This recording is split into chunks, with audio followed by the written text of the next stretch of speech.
Voilà. Donc, bonsoir. Lieu un peu spécial pour ce book club. Merci à la CNCF de bien vouloir m'héberger dans un de ces magnifiques box du Salon Grand Voyageur de la gare Montparnasse. Voilà, que je vous recommande. Ceux qui ont la carte Grand Voyageur, c'est très confortable. Donc, ce soir, on va regarder un ingrédient vraiment très, très, très, très, très, très, très, très, je ne saurais pas dire combien de très important, qui s'appelle la bonne question. Il y a tellement de choses à en dire, en même temps, l'essentiel, est rapide. Donc voilà, je vais vous raconter ça et puis ensuite,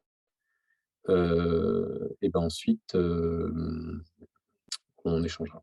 Hop, je vais partager mon écran. Alors je suis sur mon iPad, donc j'espère que ça marche bien. Normalement, je partage mon écran et normalement, vous avez mon écran avec la bonne question.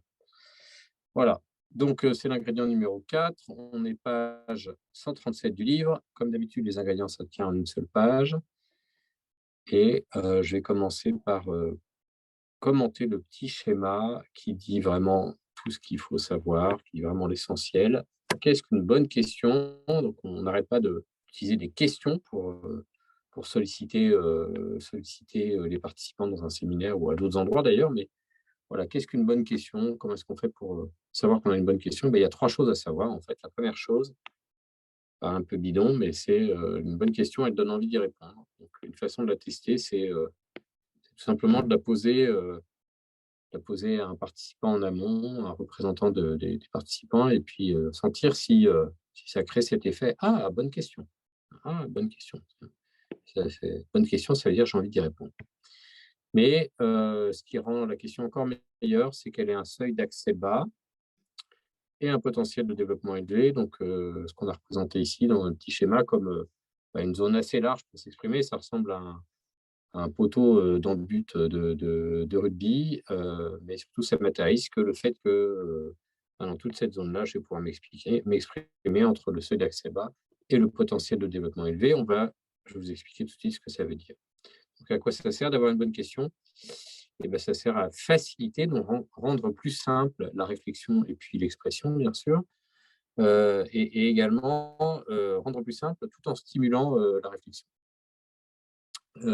Et donc on sait, alors je ne vais pas vous faire des travaux de recherche que je ne maîtrise pas, de recherche en cognitive, mais que cadrer le travail par une bonne question, c'est plus efficace que de libeller un thème. Donc poser une question, voilà, une bonne question accroche, on a envie d'y répondre. Alors je vous fais l'économie évidemment des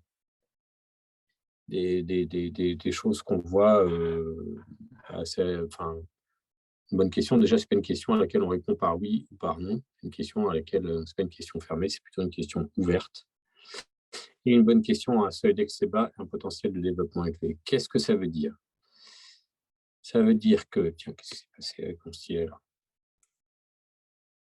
Bah, ça veut dire que, seuil d'accès bas, potentiel de développement élevé. Je vais commencer par rentrer là-dedans parce que c'est probablement le plus, je trouve le plus intéressant. Seuil d'accès bas, ça veut dire que en fait, je peux facilement commencer à dire des choses sur la question qui m'est posée. Je vais donner des exemples ensuite. Je peux facilement rentrer dedans, c'est facile. Je n'ai pas à me gratter la tête pendant 3 jours, à essayer de comprendre la question, à réfléchir, à savoir si ce que je vais répondre, il y a des trucs qui me viennent tout de suite, quoi. J'ai tout de suite des choses à dire et potentiel de développement élevé, ça veut dire que, bah, j'ai beaucoup de choses potentiellement, je pourrais en parler pendant très, très longtemps. Voilà. Alors, un exemple, de question, à seuil d'accès bas et potentiel de développement élevé, bah, qu'est-ce qui, depuis que vous avez commencé à travailler, qu'est-ce qui, est source de motivation et de plaisir pour vous dans votre travail? Moi, j'ai des trucs à dire tout de suite. Voilà, je peux dire, rencontrer des personnes nouvelles, imaginer des choses, et puis, honnêtement, si je me gratte la tête sur la question, je peux y passer 3 heures, quoi. Et si je réfléchis, si j'échange avec d'autres, je peux en parler pendant 3 heures de ce sujet-là. Voilà, à l'inverse, une question sur le même registre, bah, voilà, si on me dit: «Qu'est-ce qui vous motive dans le travail?» j'ai moins envie de répondre. Et qu'est-ce qui me motive dans le travail? La question, elle est un peu absolue, quoi, OK? Et donc si on me pose une question qui est: bah, qu'est-ce qui, depuis que vous avez commencé à travailler, vous semble être une source de motivation pour vous, dans votre travail, dans les différents travaux? D'ailleurs, on remarquera souvent qu'une question, une bonne question, il faut pas hésiter à ce qu'elle soit un peu longue. C'est pas très grave si elle est un peu longue.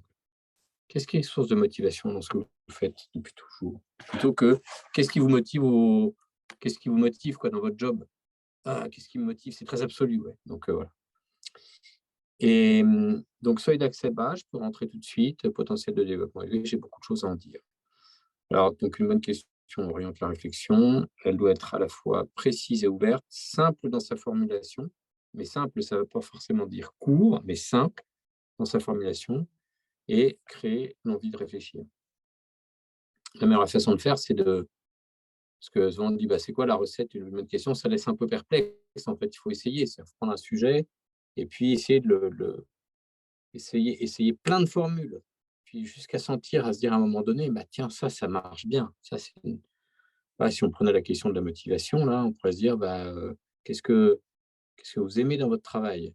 Qu'est-ce qui vous motive dans votre travail? Une chose qui vous motive dans votre travail. Qu'est-ce qui est source de motivation dans votre travail? Quelles sont les différentes sources de motivation au quotidien quand vous venez travailler? Qu'est-ce qui, décrivez, une chose que vous avez vécue, une situation que vous avez vécue et que vous avez trouvée particulièrement motivante. Voilà, donc tout ça, c'est des en fait, tout ça, c'est entre guillemets «la même chose». C'est pas tout à fait la même chose, mais on tourne autour du même truc et en fait, on doit sentir qu'à un moment, il y a une question qui fonctionne bien, qui fait ping quoi, qui est celle qui fait se dire: bonne question, j'ai bien envie d'y réfléchir». Voilà, j'ai pas, grand-chose de plus à dire, à ce sujet-là, si ce n'est que, bah, c'est un ingrédient qu'on retrouve dans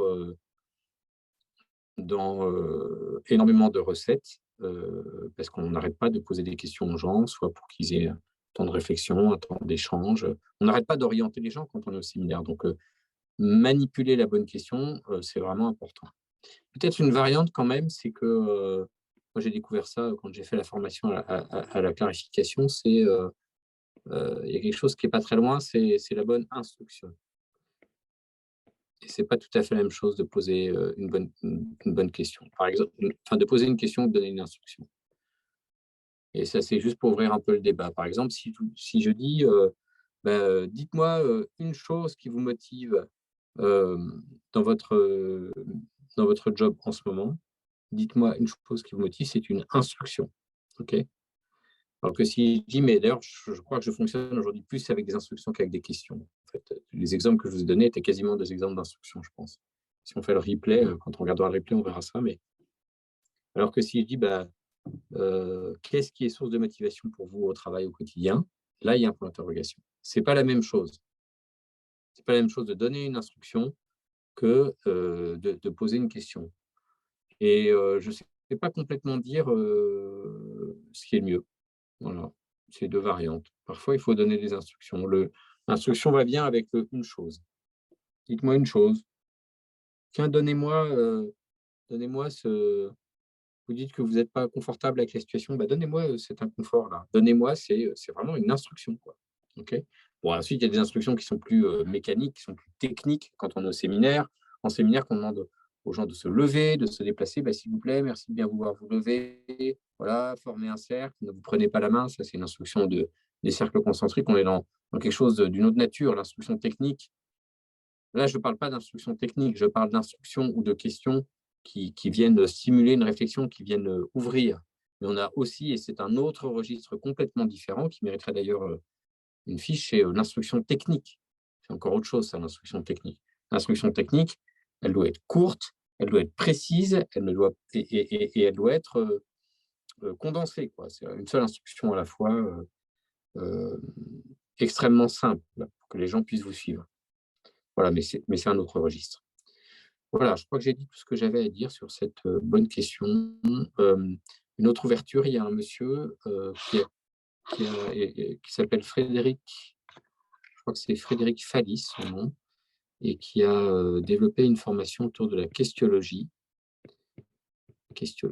donc la science de la question je crois que c'est extrêmement sérieux et donc ça fait partie, moi des champs où je vais, probablement aller me former parce que, bah, réussir à faire des questions bien affûtées, bien acérées, c'est un art, quoi. J'ai l'impression qu'on peut y travailler toute une vie. Voilà, je vais arrêter mon partage d'écran. Hop, je vais arrêter l'enregistrement et puis je vais écouter vos réactions et vos questions.